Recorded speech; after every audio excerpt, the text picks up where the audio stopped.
to my YouTube channel. Kali ini super spesial, yang ditunggu-tunggu. Aku sempet kan sharing ke kalian, aku sempet posting di Instagram mengenai lifestyle atau pola makan, gimana menjaga berat badan tetap ideal dan sebagainya. Terus banyak banget di kolom komen yang udah nitip pertanyaan, dan semua pertanyaan aku rangkum ya. Nah, kalau aku jawab sendiri kan kayaknya rasanya kurang lengkap gitu ya. Jadi hari ini ada tamu super spesial ya. Beliau yang selama ini membantu saya untuk membantu pola makan dan juga menjaga berat badan tetap ideal sampai hari ini. Nah, langsung aja supaya nggak penasaran nih, langsung aja ya.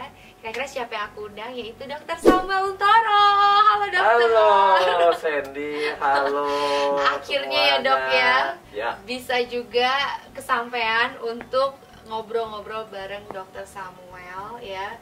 Karena sebenarnya udah lama ya dok ya di lobby untuk bisa ngobrol-ngobrol kayak gini. Sebelum pandemi rasanya. Sebelum pandemi, bener. Bahkan dari sebelum hamil ya dok saya kan? Ya. Bener. Dan Dr. Samuel ini sebenarnya udah dokter tapi rasa public figure karena kayaknya udah sering banget sebenarnya diundang di TV-TV ya dok. Jadi udah nggak deg-degan gitu dokter kayaknya ya dok ya. Ketemu kamu deg-degan.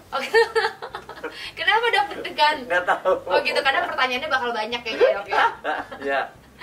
Jadi dok, selama ini kan aku banyak konsultasi sama dokter ya. Dari mungkin sedikit cerita ya, pertemuan aku sama dokter ini pastinya aku dari kolega dok ya, waktu dari teman.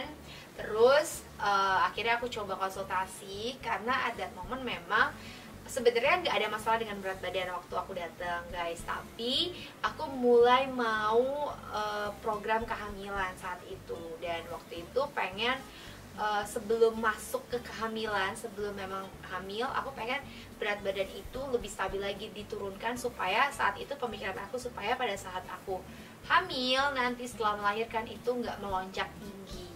Jadi mengubah pola makan aja sih nih dok. Nah, banyak banget yang tanya kok bisa saat kehamilan berat badan naiknya nggak terlalu drastis, dan saat turun juga cepet, dan saat menyusui juga berat badan tuh naiknya tuh nggak drastis juga. Nah dok, sebenarnya simpel banget nih dok pertanyaannya. Kira-kira bisa nggak sih dok setiap wanita itu memiliki kesempatan untuk pada saat mau memasuki kehamilan sampai melahirkan itu berat badan itu tetap ideal, atau dalam kata tanda kutip tetap stabil gitu loh dok?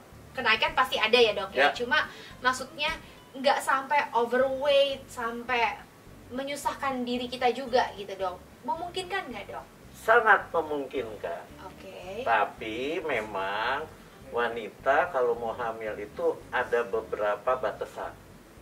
Jadi gini, kalau berat badan Anda obes, kegemukan, pada waktu sebelum hamil, waktu masa kehamilan hanya boleh naik berat badan 6-10 kilo.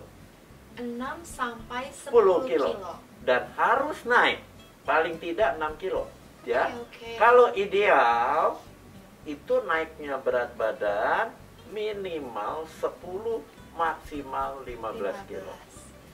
Waktu itu kalau nggak salah 12 kilo dok. Ya, 12. Karena kamu ideal waktu kamu hamil, start hamil. Jadi kamu memang diharuskan naik 10 sampai 15 kilo.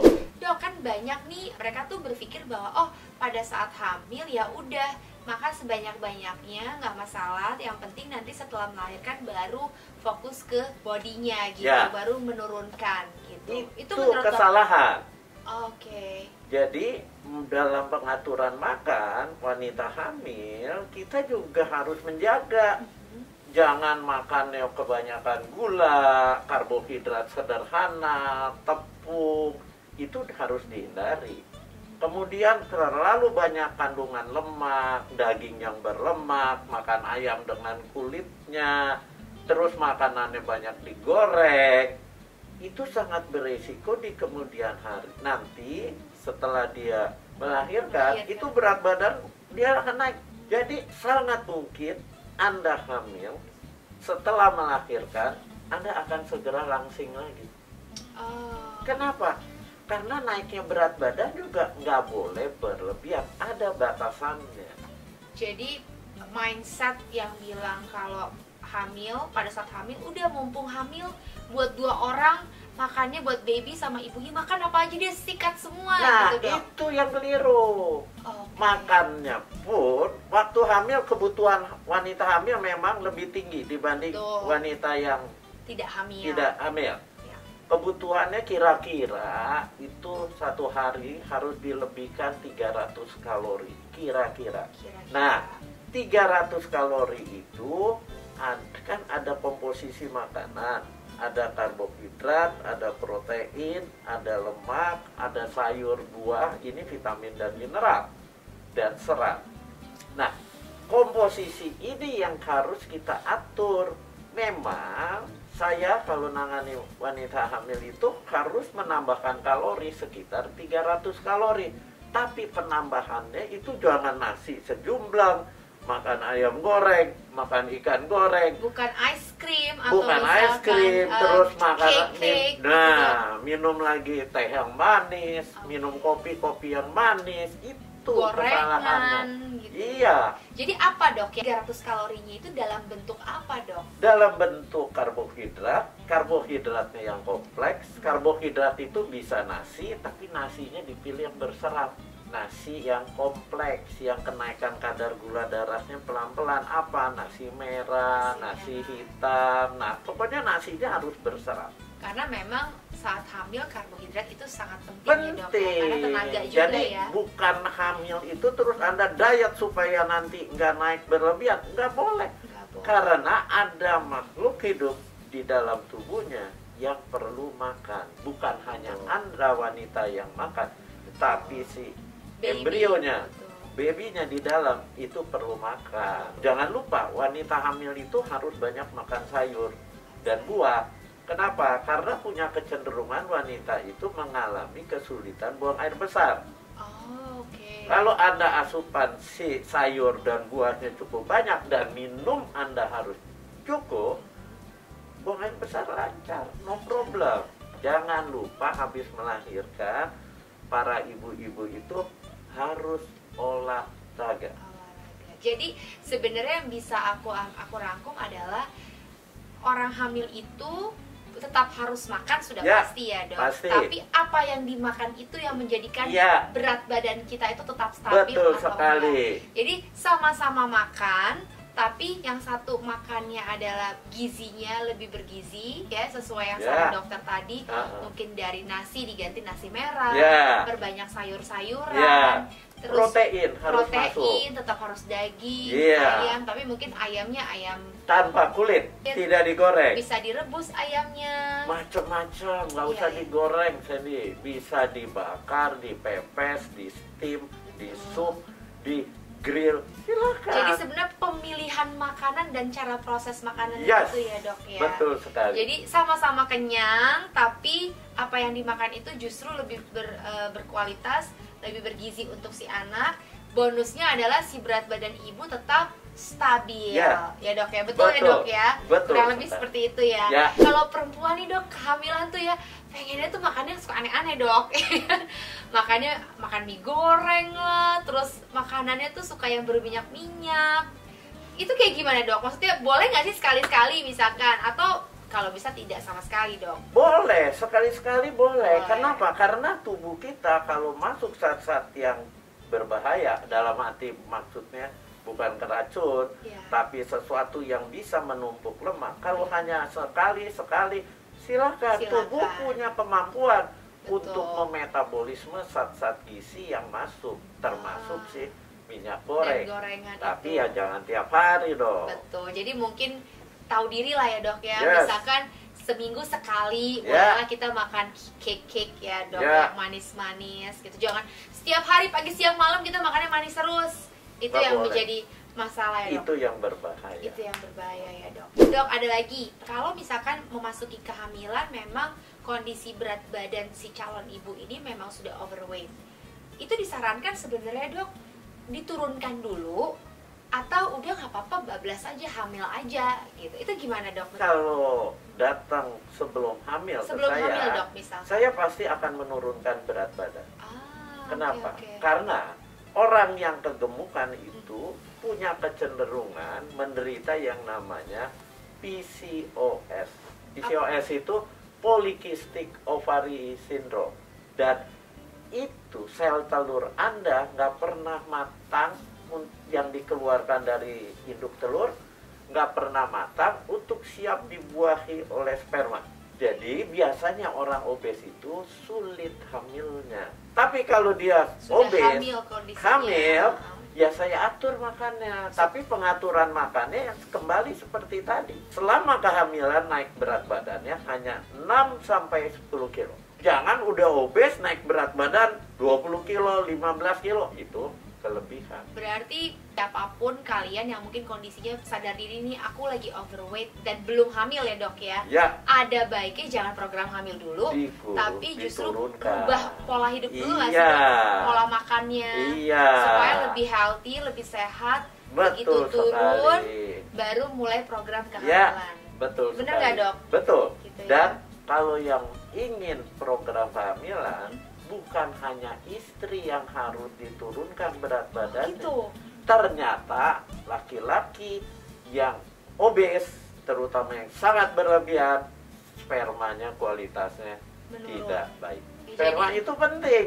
Sperma itu kan dilihat dari aspek jumlah, bentuk spermanya, sama pergerakannya. Kenapa pergerakan? Pergerakan itu kan spermanya disemprotkan itu di mulut rahim. Dia harus bisa bergerak naik ke atas, ke saluran, ke induk telur. Di situ dia ketemu sel telur.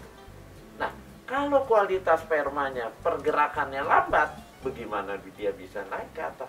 Jadi, yang pria juga pada kesempatan ini saya ingin mengingatkan, kalau Anda ingin istri Anda hamil, jangan kegemukan juga. Oke, selama ini kan kita fokusnya ke perempuannya aja ya dok. Iya, nggak bisa. Dua-duanya harus ditangani agar kualitasnya si wanita telurnya, si pria spermanya itu bagus, sehat. Jadi dia mudah ketemu. Pada waktu ketemu dia terjadilah pembuahan. Itu. Dok, kalau yang misalkan yang berat badannya nih udah dikatakan ideal ya dok ya untuk memasuki kehamilan tuh berapa sih dok? Yang supaya tujuannya, goalnya adalah sehat semua. Sehat, pastinya baiknya sehat. Yang kedua juga ibunya juga tidak sampai overweight. Dok. Yang ideal itu sesuai dengan yang namanya indeks massa tubuh. Itu dihitung berat badan dalam kilogram, dibagi tinggi badan dalam meter di kuadrat. Yang ideal antara 18,5 sampai 22,9. Buat nginget gampangnya sampai 23. Nah, dari hitungan itu kita lihat masuk di kategori apa dia. Lebih gak dari 23? Yang ideal 18,5 sampai 23. Nah, itu namanya berat badan ideal sehat. Nah, ideal penampilan dan ideal sehat tuh apa dok? Beda. Ideal sehat itu IMT-nya cukup 18,5 sampai 22,9. Ya, itu nggak tanpa melihat komposisi lemak berapa, ototnya berapa. Pokoknya ideal aja dengan berat badan dan tingginya udah gitu ya dok ya. Tapi kalau yang ideal penampilan estetika itu estetik itu harus komposisi tubuhnya yang tadi dihitung berat badan per tinggi badan dalam meter di kuadrat sudah bagus, sudah ideal. Komposisi tubuh di dalam tubuhnya harus diketahui juga. Komposisinya lemaknya nggak boleh berlebihan. Yang cukup besar itu ototnya. Jadi harus kencang badannya. Mungkin bisa dikatakan sebagai public figure ya saya dok ya. Public figure atau mungkin yang bekerja di dunia modeling ya. Itu lain lagi. Beda lagi dok. Lain lagi. Modeling beda lagi ya dok ya. Itu cenderung dia ke arah 18,5, cenderung ke rendah. Bahkan beberapa orang itu membutuhkan dia kurang dari 18,5. tetapi harus diatur makannya cukup, komposisi yang tadi saya bilang, ototnya juga cukup. Jangan Anda kurang dari 18,5 IMT-nya, indeks massa tubuhnya, tetapi ototnya kecil. Oh, itu yang berbahaya. Itu nggak sehat. Ya. Jadi bukan berarti nggak makan ya dok ya? Bukan nggak makan, dan makannya terlalu ekstrim, Betul. mengurangi jumlah makanannya. Nggak begitu. Nggak begitu ya. Harus butuh waktu untuk mendapatkan tubuh yang ideal penampilan itu, Betul. tetapi tetap sehat. Dok, next dok, kan Apa? tadi seperti dokter bilang, berarti baiknya kalau sekali lagi aku bilang kalau yang memang merasa sudah overweight ya pastinya konsultasi dulu, Ya. baiknya turunkan dulu. Tapi kalau memang sudah terlanjur hamil ya sudah. Silakan. Aku juga pernah ngeliat case pada saat saya ke rumah sakit waktu lagi hamil ya dok. Kebetulan pasien yang di sebelah saya itu benar-benar sampai jalannya itu susah, karena itu benar-benar kakinya bengkak dan sakit banget, dan aku ngerasa kayak kasihan banget gitu dok. Maksudnya beraktivitas jadi susah gitu. Nah jangan sampai seperti itu ya dok ya. Ya, jadi harus diingat, jangan sampai Anda kegemukan, Anda hamil. Orang kegemukan kan zat-zat yang merusak pembuluh darah, itu udah mulai keluar dari sel lemak yang besar-besar. Ditambah dia hamil, pembuluh darahnya sudah mulai rusak dari awalnya. Ujung-ujungnya apa? Pada kehamilan bisa menderita hipertensi, tekanan darah tinggi. Nah, ini yang disebut ke arah eklamsia, penyakit pada wanita hamil yang sangat berbahaya. Jangan sampai Anda mengalami seperti itu. Tapi banyak juga nih dok cerita-cerita yang aduh sebelum hamil berat badan saya tuh kecil, kurus, kecil, tapi begitu hamil saya naiknya tuh drastis, misalkan naik sampai 20 kg, terus sudah gitu nggak bisa turun. Nah itu gimana? Kok bisa dok? Padahal kan berat badannya juga ideal gitu dok. Lo bisa dong. Itu Jadi kenapa dok? kalau Anda sebenarnya kebutuhan tubuhnya itu hanya 2000 kalori, terus Anda makannya menggila, Anda makan kalau dihitung di total satu hari itu bisa 2500 sampai 3000 kalori. Kelebihan kalori yang kebutuhan buat dia waktu dia hamil, kebutuhan janinnya dan tubuhnya dilampaui terus, dilewatin terus, ya akhirnya numpuk jadi lemak. Jadi tidak menjamin ya, maksudnya kayak saya nih misalkan udah kecil, udah kurus, terus tiba-tiba hamil, walaupun tetap nggak dijaga makan, tetap bisa kacau juga ya dok ya? Tetap diatur, itu yang penting. Apa yang dimakan itu ya Iya, dok, supaya nanti anaknya keluar melahirkan, anaknya berat badannya cukup, ibunya tidak berlebihan berat badannya, dalam waktu 1-2 bulan berat badannya bisa turun lagi, mengarah ke yang ideal lagi gitu. Dok, next nih dok. Nah biasanya nih dok, setelah melahirkan tiba-tiba dok makan semua nggak dijaga lagi, semua tuh, terutama yang pengen menyusui tuh yang manis-manis dok. Naik tiba-tiba, lagi. Boom, 57 dok. Iya. Padahal sebenarnya waktu 52 kualitas ASI juga keluarnya bagus, 57 juga bagus juga sih dok. Cuma bedanya maunya lebih cabi gitu dok. Nah pada saat kita habis melahirkan, pada saat udah stabil, tiba-tiba menyusui itu jadi drastis banget. Yang salah tuh dari apanya dok? Jadi begini Sandy, pada waktu Anda menyusui itu kan ada cairan keluar. Cairan itu ada protein, ada lemak, betul, ada karbohidrat. Jadi ada yang keluar. Tubuh Anda sebenarnya jadi merasa kekurangan. Pada saat merasa kekurangan, Anda makan. Kepengen makan kan? Ya. Nah, kepengen makan, kebetulan lockdown.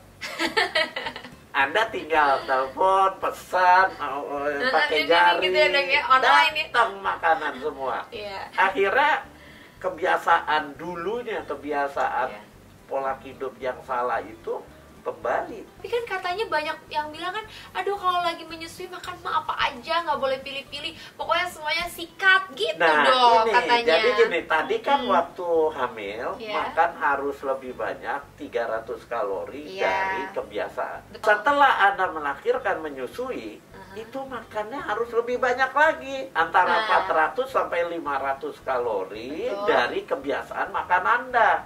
Berarti kan lebih banyak. Tetapi kalorinya dipilih dari bahan makanan yang tidak akan menyebabkan penimbunan di tubuh Anda. Satu, supaya nggak terjadi penimbunan, pilihan makanannya harus dipilih. Memang harus kalorinya tinggi, ya. Kemudian yang masuk dengan kalori yang tinggi itu harus dibuang dong. Dibuangnya apa? Dari ASI-nya buat anak itu bagus. Anda harus sudah mulai olahraga. Jadi terjadilah pembakaran. Ingat ya, gampangnya itu kayak timbangan. Orang kalau makannya banyak, timbangannya beratnya gini. Ini energi yang dibakar, olahraga. Dia akan seperti ini.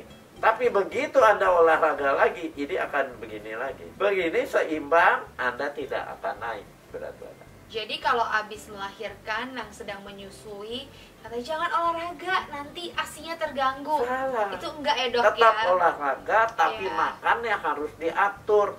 Berarti apapun yang masuk ke dalam tubuh kita itu sebenarnya pemilihan makanan, ya, yang menjadikan hasil dari berat badan kita itu. Kalorinya tetap terjaga, tetap tinggi, tetap makan, tetapi yang dihasilkan si ibu bukan lemak yang menimbun, tapi justru benar-benar gizinya itu diserap oleh si anak, gitu ya dok ya. Itu dia. Seperti tadi dokter sebenarnya dikasih bocoran sedikit ya dok ya waktu kita konsultasi, karena banyak banget. Ya udah kalau gitu makan apa yang boleh kalau gitu dok. Nah tadi kalau kalian benar-benar dengerin, dokter Samuel udah jelasin kayak gorengan diganti rebus, steam, ya dok ya. Perbanyak daging putih juga dok ya. Perbanyak daging putih itu seperti ikan, ayam. Perbanyak ikan. Ikan ya dok. Ikan, baik itu wanita hamil maupun wanita menyusui. Kenapa? Karena di ikan itu tinggi lemak yang namanya asam lemak omega 3.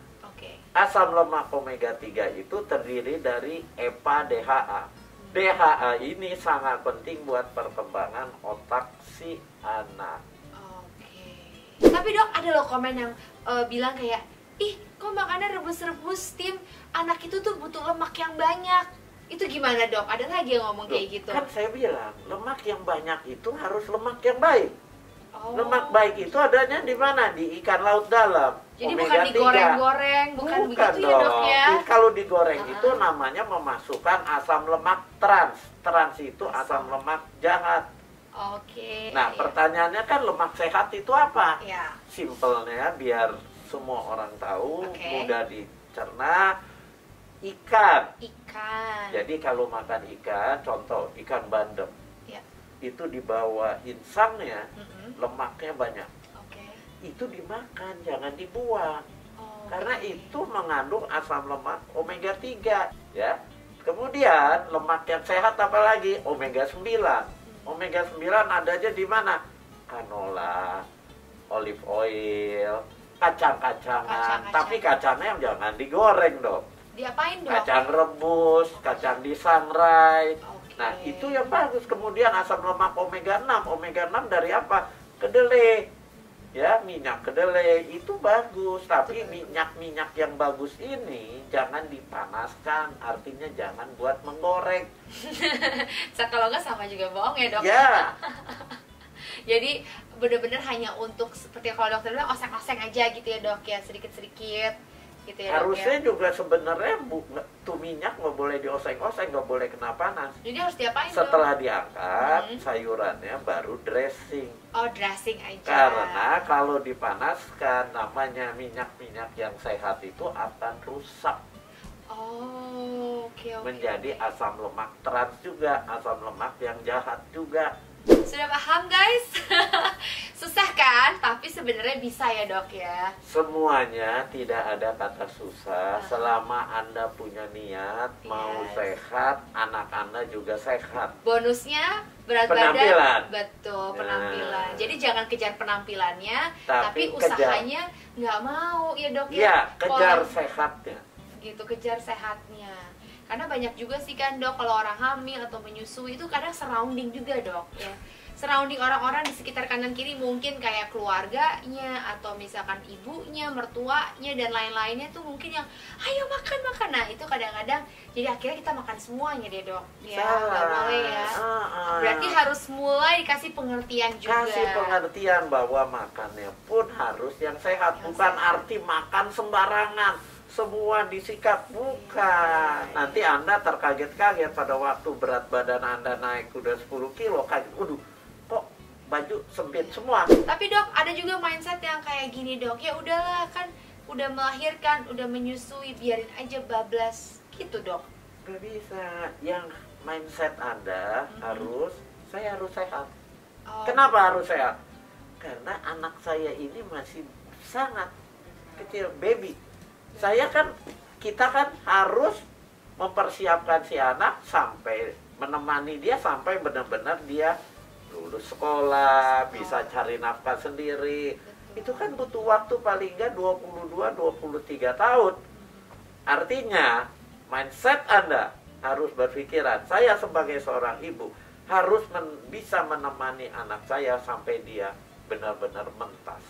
Karena yang namanya berat badan itu sangat penting ya dok. Jelas. Dimulai dengan berat badan itu semua kesehatan juga diukur dari ya, obesitas itu nenek moyangnya penyakit. Jadi obesitas itu bukan sekedar masalah penampilan aja ya dok ya. Karena kalau di kedokteran orang kena diabetes. Diabetes itu kita sebutnya ibu dari segala macam penyakit. Betul. Obesitas kalau saya bilang bukan cuma ibu, nenek. Kenapa? Nenek moyangnya ya dok ya. Karena yang obes itu bisa bisa menimbulkan di tubuhnya itu menjadi diabetes. Jadi diabetes itu anaknya si obesitas. Artinya obesitas itu nenek dari segala macam penyakit. Banyak ibu-ibu yang mau menyusui, yang sedang menyusui ya, tapi kadang ada guilty pressure, aduh kalau gue jaga makan atau atur makan nanti mempengaruhi ASI lagi, nanti ASInya jadi jelek, kalau jelek nanti berat badan anaknya stuck, terus anaknya jadi nggak gemuk. Gimana dok? Iya, jadi makan itu harus diatur. Kalau sembarangan ASInya banyak, tapi kualitas ASInya juga jadi kurang bagus. Karena kalau aku lihat nih, mindset kita tuh seperti kalau ibunya gemuk, besar, itu ASINya pasti akan lebih bagus, terus anaknya juga jadi lebih gemuk dan lebih sehat gitu dok. Itu gimana dok? Gak tentu, jangan punya anggapan kalau ibunya gemuk ASINya jadi banyak, belum tentu juga. Jadi tetap harus dijaga, makanannya harus diatur, yang sehat, supaya kualitas ASINya bagus, si anak tumbuhnya, tumbuh kembangnya jadi bagus, si ibu badannya tidak tumbuh terus. Karena ibunya juga nantinya harus sehat, harus penampilannya menarik, ya kan?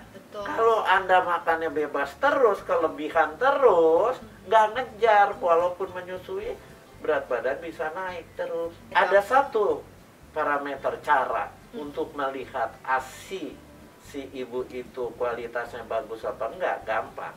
Habis menyusui, si anak masih rewel gak? Masih nangis-nangis gak? Masih seperti bayi yang kepengen makan, kelaparan. Itu menandakan dia sudah menyusui, waktunya sudah cukup lama, ya menyusuinya, tapi dia selesai menyusui masih rewel. Itu artinya kualitas ASINya nggak bagus. Tidak bagus. Salah. Tapi kalau pada saat kita menyusui anak jadi tenang, terus dia tidur pulas, itu artinya bagus masih, ASINya. Oh, saya bersyukur anak saya masih tidur dengan pulas, dokter. Saya bersyukur ya dok ya. Oke, pertanyaan terakhir dok ya. Dok, boleh nggak sih kita ngerasa guilty setelah melahirkan, menyusui, kita tuh pengen tetap menjaga pola makan kita, mengatur pola makan kita supaya berat badan kita tuh tetap stabil. Itu egois nggak sih dok sebagai seorang ibu? Nggak egois, justru itu yang benar. Oh gitu. Anda harus mengatur, tapi ingat. Soalnya saya sering dibilang egois dok. Enggak, jadi gitu. gini, harus ingat. Katanya, ih kok ibunya kurus sih? Itu pasti karena ibunya nggak suka makan. Gitu dok, padahal saya udah kenyang loh dok. Padahal saya udah dikasih makan makan sama dokter yang bagus-bagus tuh saya ngerasa kenyang. Anda harus atur Gitu. makannya. Kalau bicara atur makan, untuk kondisi apapun ingat 4J. Apa tuh dok? Jumlah, Jumlah, jadwal, jadwal, jenis, jenis, dan jurus masak. jurus masak. Masaknya jangan digoreng. Oke. Itu harus diingat. Berarti tidak egois untuk seorang ibu Enggak atau egois. seorang wanita yang sedang hamil ataupun yang menyusui ingin tetap sehat, tetapi tetap berat badan terjaga. Jangan dinyinyir jadi ya dok ya. Nggak Jangan. boleh ya dok ya. Karena kalau Anda bisa ngatur kualitas Iya. ASINya bagus, anaknya juga tumbuh kembangnya Iya. sempurna. Dok, aku tuh suka banget kan minum minuman, salah satunya tuh kolagen. Nah, boleh nggak sih dok minum kolagen untuk hari-hari? Minum kolagen sehari-hari, silakan. Silakan. Jadi apa sih kolagen itu? Sebenarnya kolagen itu kumpulan dari asam amino. Oke. Nah, asam amino itu apa? Membentuk ikatan yang namanya protein. Oke. Jadi nanti kalau Anda minum kolagen, dia akan diolah dulu di hati Anda. Oke. Habis itu akan disebar ke seluruh bagian tubuh Anda. Kolagen itu memang penting, terutama buat siapa? Buat kulit muka. Oh, jadi Ya. awet muda dok. Nah, itu dia. Kemudian Sepertinya kolagen, dokter tuh minum kolagen ya, makanya juga dokter awet muda. Sayangnya lagi pakai masker nggak kelihatan ya dok ya. Kalau untuk orang hamil gimana dok? nggak apa-apa, Nggak apa-apa, karena tapi aku juga minum sih. tetap perhitungannya semua untuk hamil itu seperti tadi, tambahkan 300 kalori. Ada hitung-hitungannya. Proteinnya berapa gram itu kita tentukan. Lemaknya berapa kita tentukan. Keuntungan dari atau kelebihan dari orang hamil yang minum kolagen tuh untuk apa aja sih dok biasanya? Kebutuhan proteinnya paling tidak dia akan tercukupi. Oke, jadi baik untuk proteinnya juga. Ya, dok, kolagen itu kan biasanya dalam bentuk cair. Ya, betul. Kalau bentuk cair itu proteinnya lebih mudah diserap Protein lebih mudah diserap. karena nggak perlu Oke. dicerna. Betul. Ya, lain dengan Anda makan ikan sumber protein, tapi harus dicerna dulu di lambung, kemudian masuk ke usus 12 jari, dicerna lagi, tapi pencernaan secara enzimatik baru diserap. Sementara kalau Anda minum kolagen, nggak perlu pencernaan mekanik di lambung. Dia akan turun ke usus 12 jari, akan siap untuk diserap. Berarti nggak ada masalah ya dok ya. Dan Silakan. itu sebagai pelengkap juga ya dok Ya. ya. Jadi kolagen tuh kelebihan langsung diserap. Ya, Dan bonusnya adalah awet muda ya dok ya. iya, So- semua orang pengen awet muda. Semua orang pengen, tapi harus ada usaha ya dok Ya. ya. Kalau untuk ciri-ciri kolagen yang maksudnya baik untuk dikonsumsi itu apa aja dok? Selain harus BP POM ya dok ya. Selain itu apa dok? Cirinya Ya. itu benar produknya jujur mengandung kumpulan dari asam amino. Oke. Asam amino itu nanti akan membentuk sumber protein untuk seluruh sel tubuh Anda. Oke. Terima kasih dokter untuk jawab pertanyaan kita semua dengan sabar, dengan sangat-sangat jelas dan detail ya dok. Ya, dokter praktek gimana dok? Saya Ceritain dong. praktek di MRCCC, Oke. Siloam Hospital, Ya. Semanggi. Oke. Ya, nanti- Tapi kalau janjian sama dokter ya, kalian harus sabar ya, itu 2 bulan sebelumnya. Kadang-kadang abis lebaran. Dok, aku minta Instagram dokter tuh apa sih, kan kali aja kan banyak banget nih di sini yang pengen konsultasi secara detail sama dokter ya. Nanya-nanya nih dok ya, kira-kira menu-menu makanan yang baik, tapi ngomongnya secara personal karena kan setiap orang kebutuhannya beda-beda. Beda. Bener nggak dok? Benar. Ya. Nah, itu follow Instagramnya dokter apa dok Instagramnya dok? dr.sam_utoro. Oke, ada di sini guys, ada di sini. Thank you so much dokter. Sama-sama Sandy. Mudah-mudahan berguna bagi Pasti masyarakat dong. semua. Pasti dong. Ya. Terima kasih guys sudah nonton YouTube channel aku bareng dokter Salma Untoro. Mungkin kita akan next ngebahas topik yang lain ya dok Ya, ya. silakan. So jangan lupa subscribe. Bye. Hi guys, thank you for watching my YouTube channel. Biar aku semangat, jangan lupa like, comment, subscribe, dan aktifin tombol lonceng kamu supaya kamu bisa tahu dan update tentang video terbaru aku. See you on my next video.